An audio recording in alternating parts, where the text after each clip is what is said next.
Hello!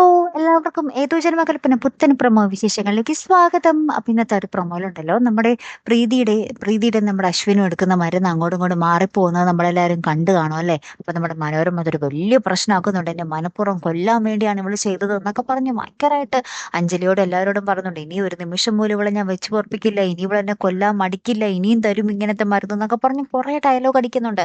അവസാനം നമ്മുടെ പ്രീതി കരഞ്ഞുകൊണ്ട് പറയുന്നുണ്ട്, ശരി ആന്റിക്ക് ഇത്രയ്ക്കും വിശ്വാസം ഇല്ലെങ്കിൽ ഞാൻ ഇവിടുന്ന് പൊക്കോളാം എന്നൊക്കെ പറഞ്ഞ് കരഞ്ഞുകൊണ്ടേ ഇരിക്കുന്നൊരു രംഗം കേട്ടോ. അപ്പുറത്താണെങ്കിൽ നമ്മുടെ ശ്രുതി ഇതൊക്കെ അറിഞ്ഞിട്ട് നമ്മുടെ അശ്വിൻ്റെ അടുത്ത് നിന്ന് ഇങ്ങനെ പറയുന്നുണ്ട്, നിങ്ങൾ മനഃപൂർവ്വം ചെയ്തതാണല്ലേ, എന്നെയും എന്റെ ചേച്ചിയും ഇവിടെ നിന്ന് എങ്ങനെയും പുറത്താക്കണം എന്നുള്ളൊരു ലക്ഷ്യം മാത്രമാണല്ലേ നിങ്ങൾക്ക് എന്നൊക്കെ പറയുന്നുണ്ട്. അപ്പൊ നമ്മുടെ അശ്വിൻ, എനിക്കൊന്നും മനസ്സിലാകുന്നില്ല ശ്രുതി, നീ എന്തൊന്നാണ് ഈ പറയുന്നതെന്നൊക്കെ പറഞ്ഞിട്ട് നമ്മുടെ ശ്രുതിയോട് ദേഷ്യപ്പെട്ടുകൊണ്ട് അങ്ങോട്ട് എണീറ്റ് പോകുന്ന ഒരു രംഗങ്ങൾ തന്നെയാട്ടോ നമുക്ക് കാണുവാൻ സാധിക്കുന്നത്. അപ്പൊ ആകെ ഇങ്ങനെ കുഴഞ്ഞു മറിഞ്ഞ് ഇങ്ങനെ കിടക്കുവാട്ടോ. പ്രശ്നങ്ങൾ എന്താണെന്ന് ശരിക്കും ആർക്കും അറിയത്തില്ല താനും, ഇതെങ്ങനെ പരിഹരിക്കുമെന്നും അറിയില്ല. ഇനി നമ്മുടെ പ്രീതി വീട് വിട്ട് പോകുമോ എന്നുള്ളതും വലിയൊരു ചോദ്യം തന്നെയാട്ടോ. എന്തായാലും നമുക്ക് കാത്തിരുന്ന് കാണാം അല്ലെ. അപ്പൊ ഇതുപോലെ പ്രൊമോ റിവ്യൂസിനും എപ്പിസോഡ് റിവ്യൂസിനും ഒക്കെ നിങ്ങൾ മറക്കാതെ ചാനൽ സബ്സ്ക്രൈബ് ചെയ്യുക. അടുത്തൊരു വീഡിയോ വരുന്നത് വരയ്ക്കും ഗുഡ് ബൈ.